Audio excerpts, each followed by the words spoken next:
Bonjour à tous, on prend la direction de l'hippodrome de Laval ce lundi à l'occasion du Grand Prix de la ville de Laval. On va évoluer sur 2850 mètres, il y aura un rendement de distance de 25 mètres pour les plus riches. Et sans plus attendre, nos bases avec le numéro 6, Al Capone Stecca.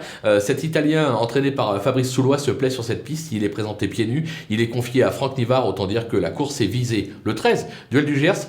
Irréprochable ces derniers mois, il n'a jamais failli sur cette piste, alors même handicapé de 25 mètres, je pense qu'il est tout simplement incapable de jouer la gagne. Ce sera pour moi les deux bases de la course. Du côté des opposants, on se méfie des Bijons avec le 9 Dexter Château qui compte un succès et 3 accessites en 7 tentatives sur cette piste. Il n'a pas été ridicule dernièrement sur ce parcours dans un gros lot. Je pense qu'il est capable de faire parler de lui une nouvelle fois. L'As El Santo au fort, encore un Bijon. Alors certes, la régularité n'est pas son fort, mais il n'a plus à faire ses preuves sur cette piste et dans cette catégorie. Lui est idéalement engagé en tête. Il peut espérer jouer également un bon rôle. Et enfin le 10, Galet de Banville, un petit champion qui descend de catégorie. Il compte déjà 3 succès en 4 tentatives sur ce parcours. Alors il est au 25 mètres, il reste ferré, ce sera Ludovic Mollard qui lui sera associé. Toutefois, je pense qu'en classe intrinsèque, difficile de ne pas le retenir très haut dans ma sélection. Le coup de poker, ce sera le numéro 11, Kalina. On la connaît bien, c'est pas une championne, mais il lui arrive de faire des survaleurs. Elle est mise en mode course puisqu'elle sera présentée pieds nus. C'est une basire. Là encore, il dit qu'elle est prête, qu'elle est capable de bien faire dans cette épreuve. On va lui faire confiance, on va la garder assez haut, mais plus pour les places que pour la victoire.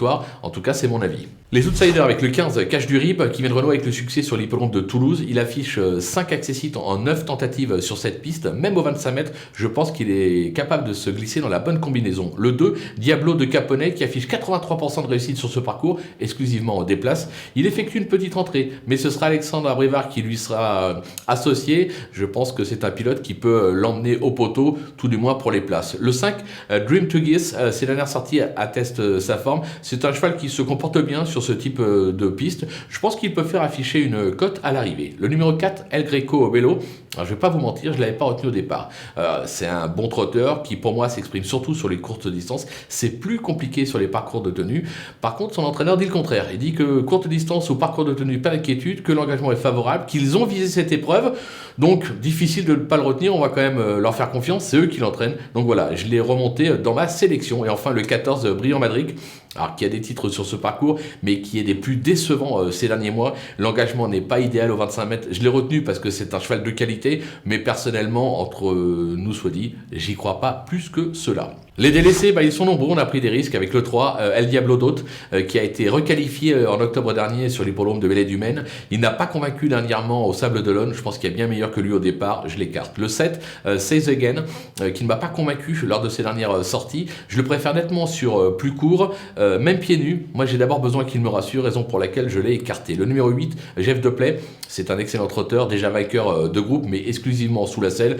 Il peaufine sa forme pour le futur meeting d'hiver de Vincennes qui approche, comme beaucoup de trotteurs au départ de cette épreuve, raison pour laquelle je l'écarte. Le numéro 12, Amanio ASM, cet Italien d'origine s'est placé sur cette piste, mais là, en 25 mètres, en restant ferré, son entourage conseille de le regarder courir parce qu'il a bien meilleur engagement très prochainement sur l'hippodrome de Vincennes, raison pour laquelle je leur fais confiance et je l'écarte. Et enfin, le numéro 16, Diamant de Tréaba, alors c'est un champion sous la selle qui ne peut pas rivaliser à l'attelé avec ce type de chevaux. Cette sortie est clairement là pour peaufiner sa forme pour les futurs engagements durant le meeting d'hiver de Vincennes. On peut le rayer les yeux fermés. Voilà, on a fait le tour de cette très belle épreuve. On va se quitter avec ma sélection et mes conseils de jeu. À vous de jouer.